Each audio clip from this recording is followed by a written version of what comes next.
it's nothing new, but it's so good to see you.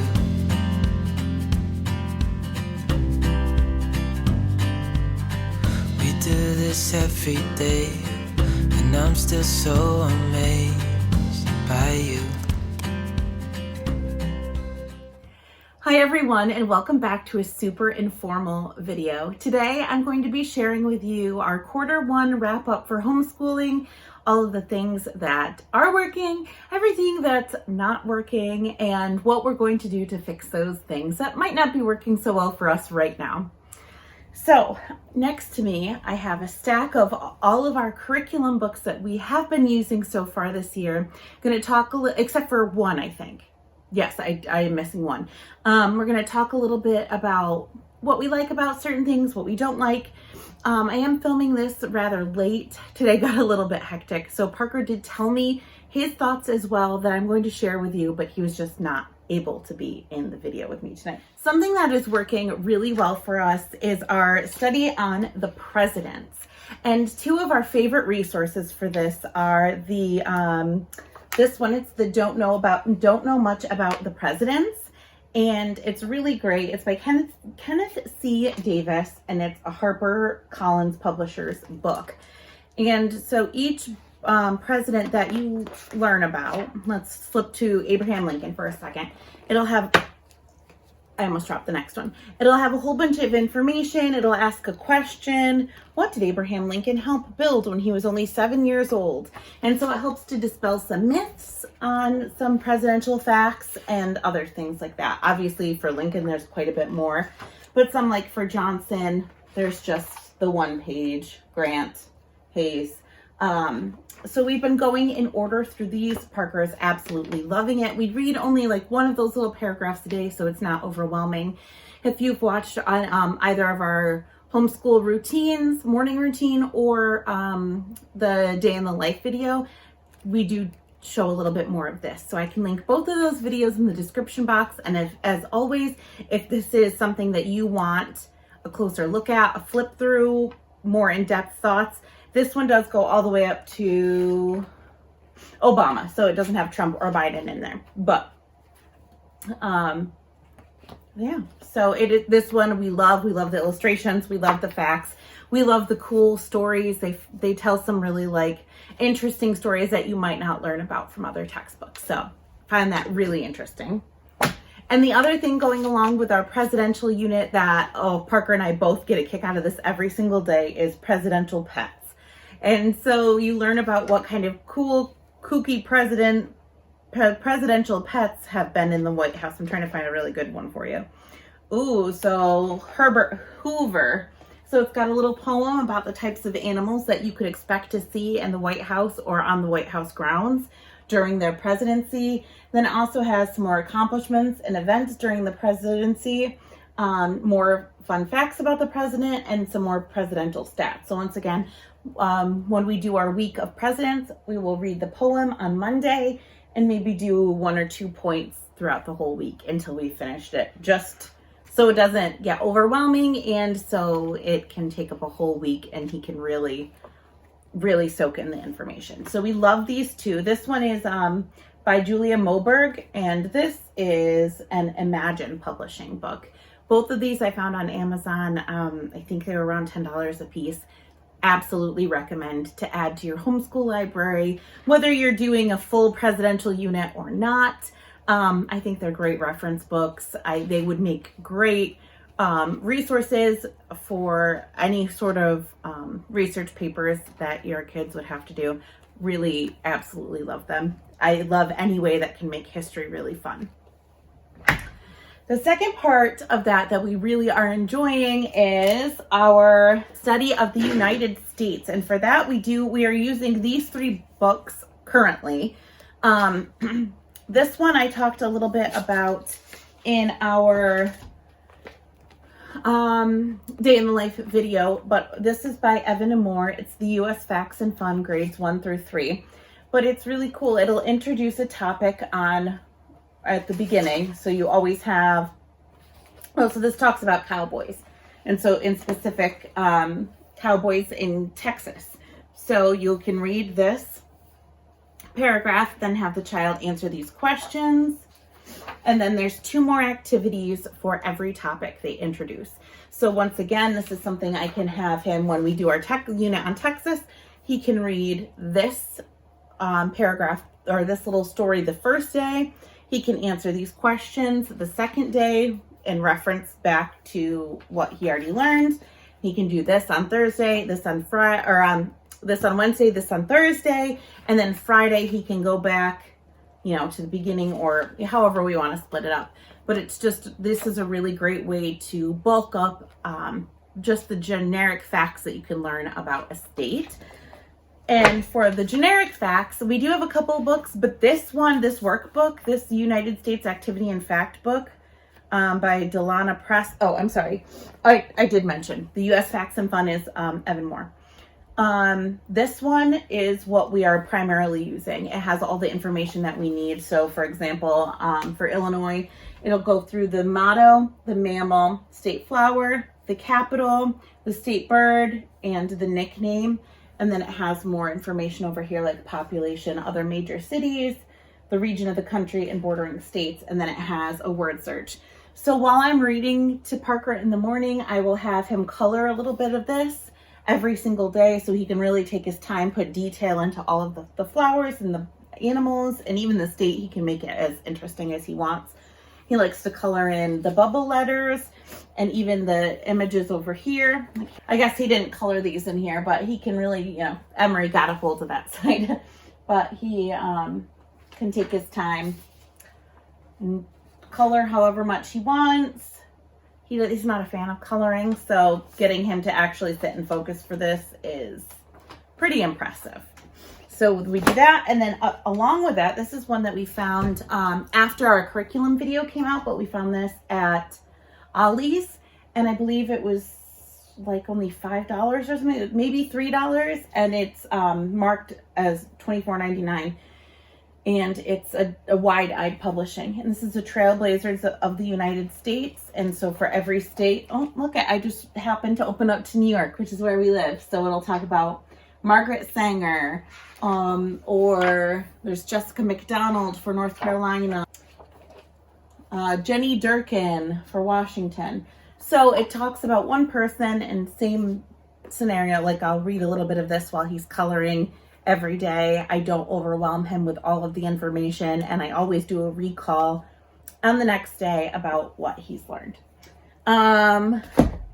For mental health, I'm not sure in the states where you live what curriculum is required. For New York, recently, they have added in a mental health component.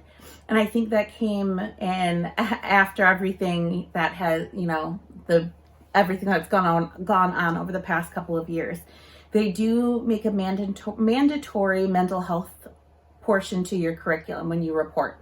So I think I do more than probably what is normally expected or required, but this is just part of our mental health curriculum. Is How to Make a Better World by DK. I did find this at Five Below for $5. I've mentioned this a few times as well. It's really great. It talks about how you can, just because you're one person doesn't mean you can't change the world. That's how change starts, is by one person. So it starts on how you can't fill a bucket until your bucket's full, you know, that whole scenario.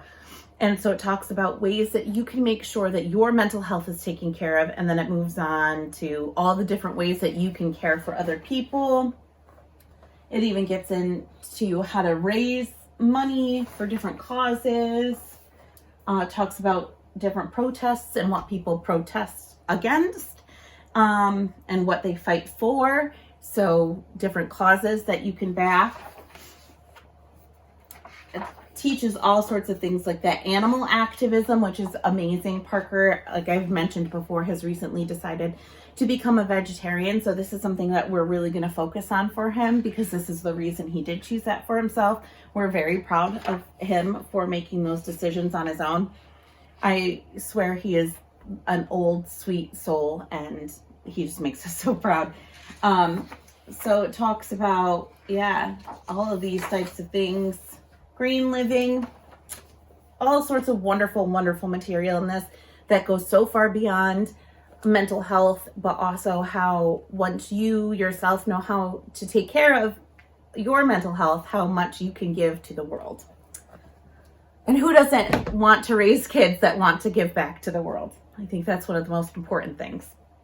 So out of those, Parker said that his favorite so far is to learn about the presidents. He thinks it's really cool to learn all the different and interesting facts.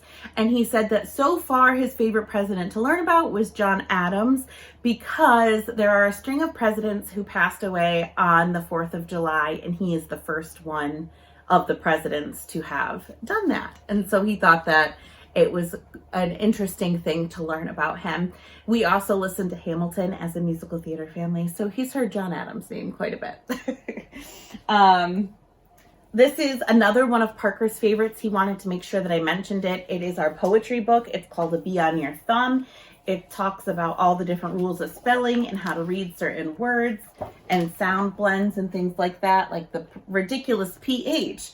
PH goes f. Can that really be? Look at a telephone. It's plain to see. Look at an elephant. Look at a trophy. Look at a photograph of Phil and Sophie. PH goes f. It's ridiculous. And that fact, and add that fact to your ridiculous. And so it just it makes them add a cute little funny poem with funny pictures to help remember all the rules of our language. Another thing that's still been a hit is my Fun with Words. We've moved on to the second edition. And so we just go through this every day. We read a page. Like I said, this is from my childhood, so some of it is a little outdated. Some of the information they have you say, but I can, I'm the one who's reading the definition, so I can skip anything that I think might not quite be in alignment to current day. But this is so nostalgic for me because my mom used to read me these before I went to bed. She would read me like a page or two along with a bedtime story, and I used to absolutely love it. So I really like being able to incorporate this, and I love that my mom saved all of these books. So like I said, I'm interested to see. Did I do this already? Copyright 1974. So that's definitely before my time, but it was something that I absolutely loved as a child, and I'm glad that we can include it. And the other thing that Parker has been absolutely loving is our ancient civilization study, specifically ancient Egypt. I kind of figured that this would happen, but our 6-week unit study on ancient civilization has turned into quite a bit longer because that's where his interest led, and we're totally fine with that. So we are currently going through this book by DK. It's an eyewitness book, and he's been doing a lot of art, a lot of construction building, a lot of just really learning about all of the different things there are to learn about ancient Egypt. He loved the other cultures as well, and he really is loving the Golden Bull, which was our read aloud, which talks about ancient Mesopotamia and really gets into like a lot of the different, the rich versus the poor and the different building structures and occupations. That is we really are enjoying that. Yeah, I think his heart is in ancient Egypt, and I love it. And I'm so glad to be able to take a little detour to focus on something that he is loving. He's still getting all of the other subjects. And if we don't finish all of our unit studies this year, that's totally fine. Okay, now we're getting into the core curriculum. 180 days of spelling and word study. We did this one in the first grade. This is through Shell Education, by the way. It's a little beat up. He's getting a little rough on his books this year, but that's fine. We did this in the first grade version, and it's pretty much set up the same way, just different words. So we like it. I feel like it's a nice way to introduce different words. So you'll get your spelling list one day. It'll give a description of what types of words you're learning about. So long A and long I words ending in a silent E. So it'll talk about the rules for that. And then you get your list. And we also do spelling tests. And so far, Parker's got a 100 on every spelling test. So this method seems to work for us. It's the repetition, but changing it up just enough that he doesn't get bored with it.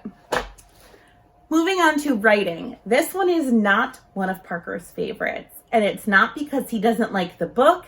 It's Parker has a hard time sometimes with putting in detail into his writing and following the instructions. And that sounds bad. So I'm going to try and explain it because he knows how to do it. He just is a very imaginative little kid, and he will see part of the instruction and want to write a beautifully written narrative about the part that he saw. So our biggest struggle with this is getting him to focus on the entire direction and realizing that sometimes we have to write about things that we don't necessarily want to write about, just so he can learn proper technique, like paragraph structure. That's what this first part of this book has been teaching, is an introductory sentence, 3 or 4 good topic sentences or good strong sentences in the middle, and then a really strong conclusion that notes back to your topic sentence without repeating it. So that's the problem that we've had. And like I said, it's not with the book. It's just Parker is like, he is so smart. And once he gets something in his head, he wants to run with it. And I totally want to encourage that, but also want to make sure that we are kind of learning some structure and proper format as well. So he has plenty of opportunity to create any of the stories that he wants. And I will always praise any of his efforts. But today he really truly got the hang of it. We sat down and worked so hard, and he wrote me an absolutely perfect paragraph. So I will say that this does work. It's just this one is not a favorite of Parker's, but I'm hoping we're going to stick it out for a little while longer just to see if he comes around. And if not, then there's no shame in dumping this workbook and going off the beaten path. Our next subject, we've already talked a little bit about history, but our social studies, this one's fine. I think Parker doesn't love it or hate it. He actually really loved last week's, which was about budgeting. And so he was really cute and made his own little budget down here. I love that a social studies book in 2nd grade is starting to introduce those skills, because I think that is super important to teach our kids. And something that I wish I had learned more of in school.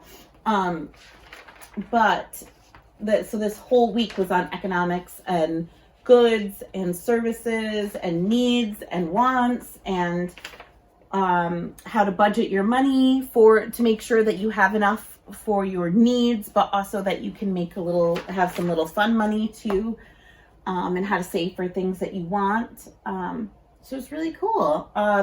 And like I said, this one rotates through history, civics, geography, economics. And then we're back at history now. We're talking about Abraham Lincoln this week. Or today we talked about Abraham Lincoln. And then we're going to go on to Sitting Bull tomorrow. So these are just different people in history. So we really do enjoy this one a lot. For certain aspects. Like I said, Parker is definitely more interested in the history aspect than the social studies and geography aspect. But he did really get into economics. He's a math kid, so he loved that. And the geography is important to learn. And so this is not too overwhelming. So we're going to stick with this one as well. Now moving on to the specific geography book, I did a comparison and a flip through of these 2 videos. I can link that video in the description as well. Truthfully, looking back, if I were to do it all over again, I might have skipped on this one because a lot of these skills are in the other one. But I do like that this is a daily reminder of geography, because it's something that I always kind of struggled with in school. And like I said, nothing in here is too overwhelming. There's 3 or 4 questions a day. It's map reading. It's multiple choices, a lot of it. There's a lot of coloring and line drawing or making up your own maps and legends. So he doesn't mind it. So like I said, we're going to stick through this. And then if something has to go through the year, if we find out that we're just too overwhelmed with things as the year goes by, this is probably the first book that we will cut from our rotation.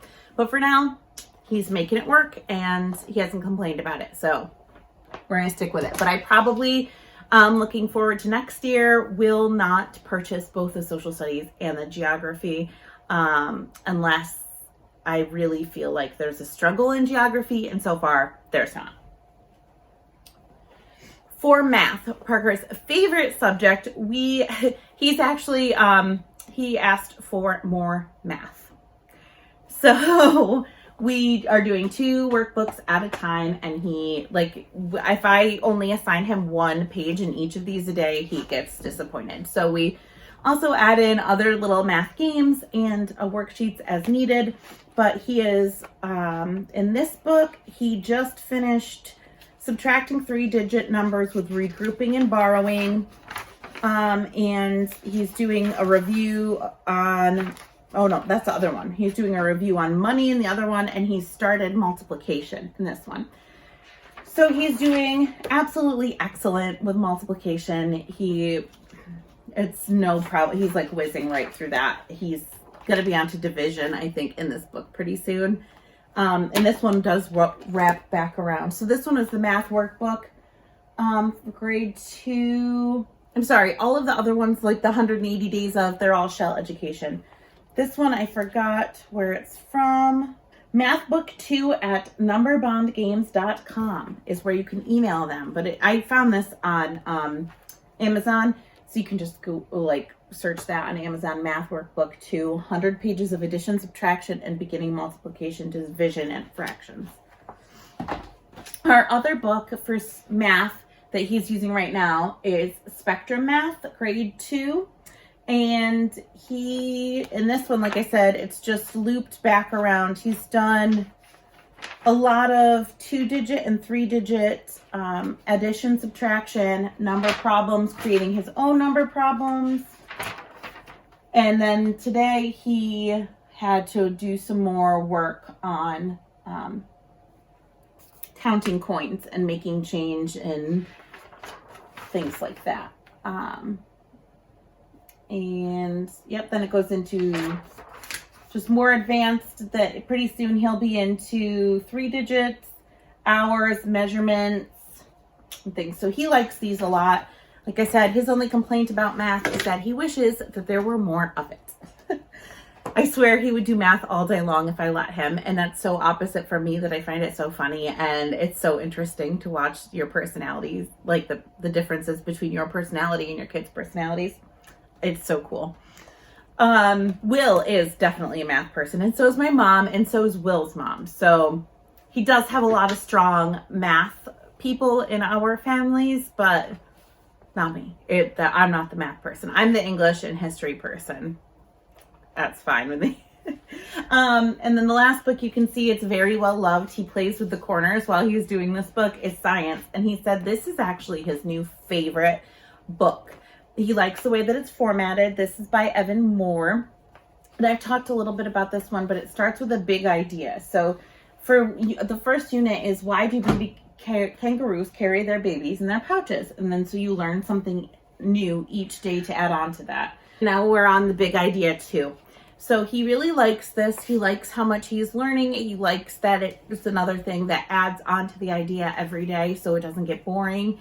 And he doesn't feel rushed because of all the information that he already learned is reiterated every single day. And so this is something that he is absolutely loving, and he said it was his favorite. So besides that, we are doing just music and art and gym as kind of free form, whatever he is feeling interested in. We do a ton of dance parties. If you follow us on Instagram, you've seen a lot of dance parties. They always have like a theme or a genre. So if you are not following us on Instagram already, make sure that you check the description box and follow us. You'll get to see all sorts of fun things like that.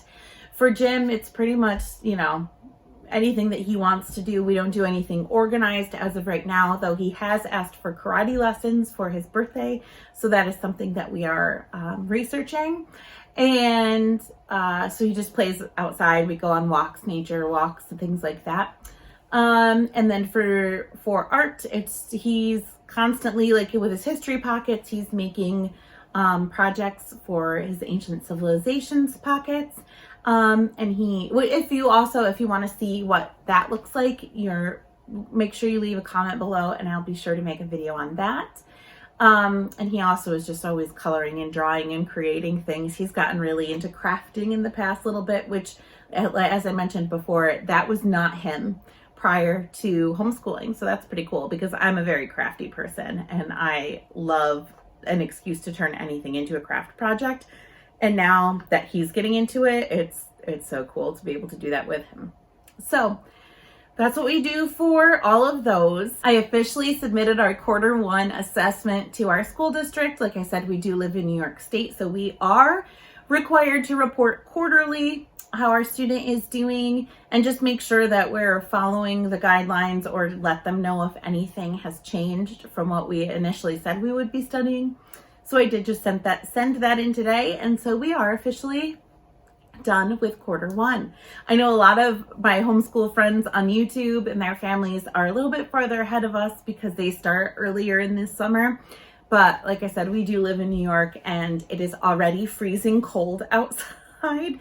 I think the high for this entire week is like 57, I think. And that's good because the rest of the week is like going to be in the 40s or lower. So we wanted to take advantage of those warm summer weather months as much as possible because pretty soon we're not going to be leaving our house at all, even less than we do now.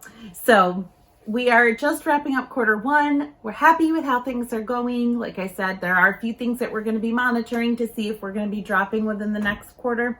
But so far, so good. And we're doing great at accomplishing our goals, which is another video we did. Make sure to leave that in the description.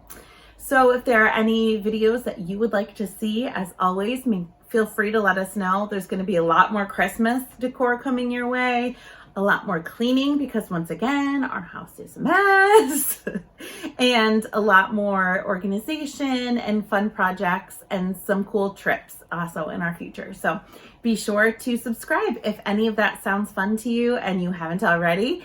And make sure to like and share with your friends if you think that this is something that they could get any information out of. We always love connecting with new people. If you haven't already, if you've been a silent subscriber, leave any random comment in the comments down below. I would love to respond and talk to you. One of our favorite things is to read the comments and talk with all of our friends there.